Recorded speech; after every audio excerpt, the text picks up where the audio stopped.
Hey everybody, Aaron from Derailed here. I'm also number 001 from Squid Game, or at least I'm pretending to be for Halloween. Just like Paranormal Activity Next of Kin is pretending to be Midsommar. Paranormal Activity first hit theaters in 2009 with a mind-blowing $15,000 budget. And even though it would go on to gross just short of $2 million at the box office, the new studio-funded ending of $200,000 was a drop in the bucket, and it would eventually become a cash cow in the film industry. The original entry sits at a respectable 83% on Rotten Tomatoes, and it's respectable after the Blair Witch zeitgeist got kind of dragged through the mud. The late 2000s were a really interesting space for the found footage movies. It seemed to be a dead genre until some ding-dongs decided to put $15,000 into this low-budget horror movie that started to do really well at festivals, and given that this was just a year before J.J. Abrams would eventually come out with Cloverfield, it technically came out before Paranormal Activity hit theaters and most people actually saw it. So who really brought back the found footage film genre is either up for grabs, but technically Paranormal Activity did do it first. But at least with the Cloverfield franchise, we ended up with 10 Cloverfield Lane, and that movie owns. Seriously, you should go see it. It's got literal seconds of monsters in a monster movie, and John Goodman's character is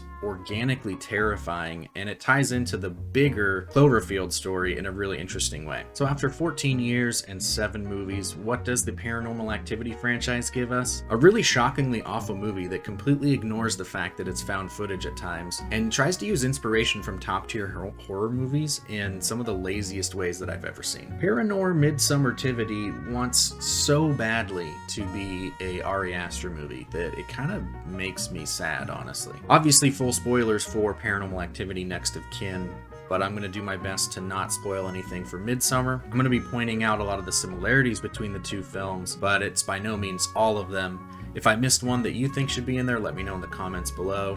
Consider subscribing, all that stuff. It's YouTube, I gotta shill a little bit. But honestly, do whatever you want. I love you. Aww. In Midsommar, we follow a young woman who's just gone through a traumatic loss to a distant foreign land. And in Next of Kin, we also follow a young woman named, oh shit, I forgot to look it up.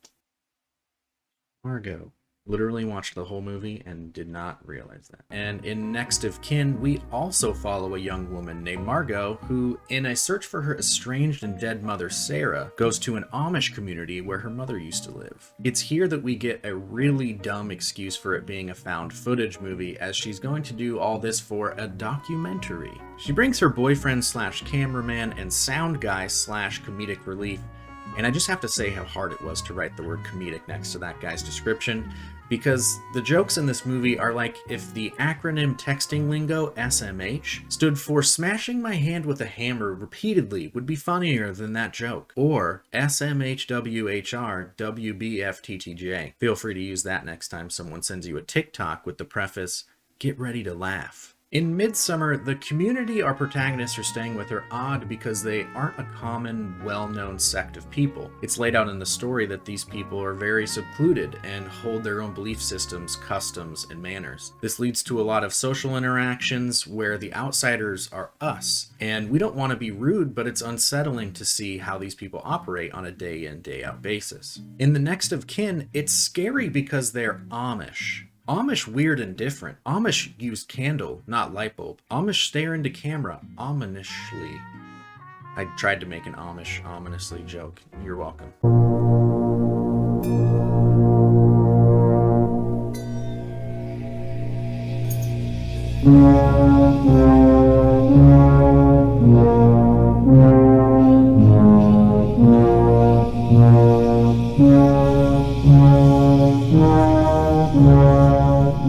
In fact, the people behind this movie seem to be so far removed from any conversation about horror that they put scenes in that I could only see being used to exemplify tropes of the genre in a level reaching that of parody. Look at this scene.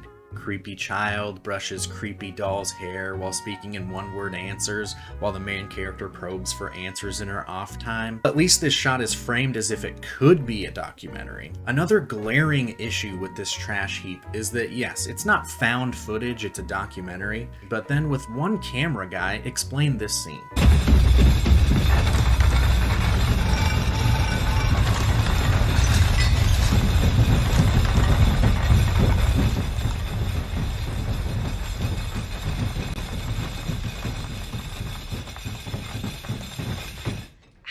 How did he get all those panning shots? And why in the universe is this documentary trying to get shots like that in a chaotic event like that? It doesn't add anything to the in-universe documentary, and it completely shatters the imagination of the viewer watching this movie. Unless you're a complete moron, which is what this movie thinks you are. Every frame of this movie thinks that you're an idiot. And don't get me wrong, I love a good cheesy horror movie, and I'm sure by now you've said, well, comparing Paranormal Activity to Midsommar is an easy dunk. And to that I say, don't kink shame. This is my kink. I like comparing cheesy Halloween poop fare to literal cinematic masterpieces. But also, if you're gonna try to pretend like your movie's inspired by one of the greatest horror movies, dare I say, of all time, then you don't get to fill your script with subtle as a hatchet to a window foreshadowing and characters that literally do the opposite of what a normal human being would do at every step of the way and expect me to sit here. It's also content, so shut up. In Midsommar, it's only cautiously that we think that these rural, secluded people might not be what we think they are when Danny first arrives. In Next of Kin, we're introduced to our foreign community through the appearance of a strange, spooky little boy in the middle of the night. So immediately we're clued that they're not actually Amish, or probably not, and there's something else going on. Next of Kin spends the whole movie going, look, dummy, we got old church buildings with fairy-style-esque paintings too. That's scary because of Midsommar, remember? Oh look, these people dance in circles too as well, idiot! Beyond the stupidity of Margot waking up in the middle of the night, making what seems to be as much noise as possible while opening a canister and dropping a drawer and moving the entire dresser, only to be surprised when someone wakes up, we finally reach the creepy church in the middle of the woods.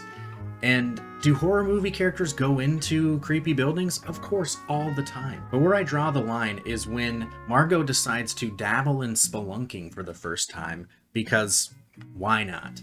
Have you ever found out your parent wasn't actually dead, but a literal demon being kept underground and wants to kill you? Well, neither has this actress, because she completely forgets what a sad emotion looks like and what a terrified for your life emotion looks like. It's me. Your daughter. Here. Who hasn't tried to reason with their skinless husk of a cult deity mother, am I right? Which, by the way, is just another mind-boggling decision in this movie, besides this weird filler montage. What? I did not edit any of the music in this scene. This is a scary movie.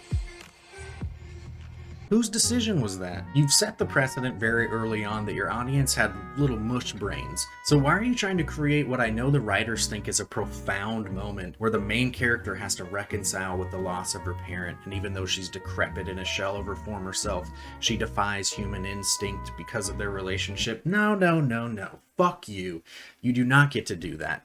You have had done zero character development in order to earn a payoff like that. So you can't fucking cheat. Especially when your Bush's Best original seasoned with bacon and brown sugar baked beans for brains audience wouldn't pick up on that kind of vaguely competent storytelling anyways. The writers of Paranormal Activity Next of Kin, send us off into the sunset with your post-climax "What happens now" scene.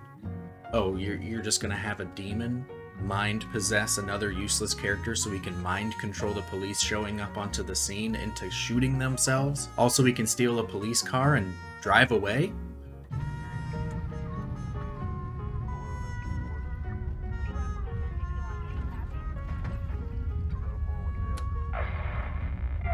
Oh, god damn it. Fucking fuck this goddamn.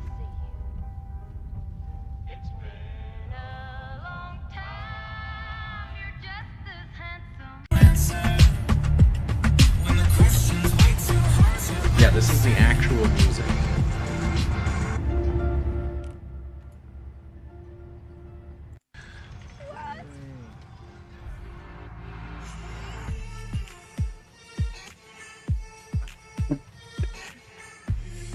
I have not edited the music into this at all.